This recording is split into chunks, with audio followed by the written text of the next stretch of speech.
আসসালামু আলাইকুম ওরহমতুল্লাহি ওবরাকাতু। সবাই কেমন আছেন? আশা করি সবাই ভালো আছেন, সুস্থ আছেন। তো ইদানিং দেখতেছি আমি যে ইয়াজিদকে কাফের বললে অনেকের চুলকানি বেড়ে যায়। আমি বলি বিনা দলিলে ইয়াজিদ কাফের। আর যারা ইয়াজিদকে কাফের বলবে না তারা কোনোদিন মুসলমান হতে পারে না। আবার অনেকে চেষ্টা করতেছে ইয়াজিদের নামের আগে হজরত বলার জন্য, আবার নামের শেষে রাদিয়াল্লাহু তাআলা আনহু বলার জন্য। আমি বলবো এই সম্মানসূচক বাক্য অন্তত ইয়াজিদের সাথে যায় না। কারণ দেখেন, ইয়াজিদ তার দ্বারা যে অনাকাঙ্ক্ষিত যে ঘটনা, কারবালার ময়দানে যে ঘটনা ঘটেছে, সেই সম্বন্ধে আমরা অনেকেই অবগত আছি।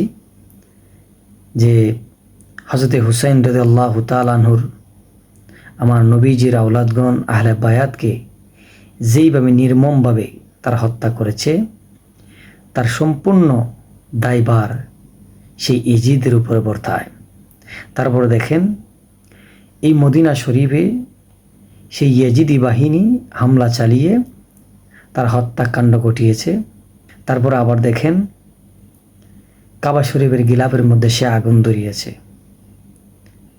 আমি আজকে বলবো, যারা ইয়াজিদকে ভালো মানুষ অথবা একজন মুসলমান দাবি করতেছেন, মুসলমান হিসেবে তার নামের আগে হজরত এবং নামের শেষে রাদিয়াল্লাহু তাআলা আনহু বলার জন্য যারা উঠে পড়ে লেগেছেন, তারা কি ওই ইতিহাসগুলি পড়েন নাই?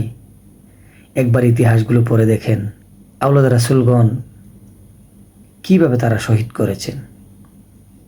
ইয়াজিদ মুসলমান নয়, ইয়াজিদ মুসলমান রূপে লুকিয়ে থাকা এক কাফের, যার হৃদয়ে ছিল না ইমানের আলো। আজও তার নাম পৃথিবীর মুসলমান অত্যন্ত ঘৃণার সাথে নেয়।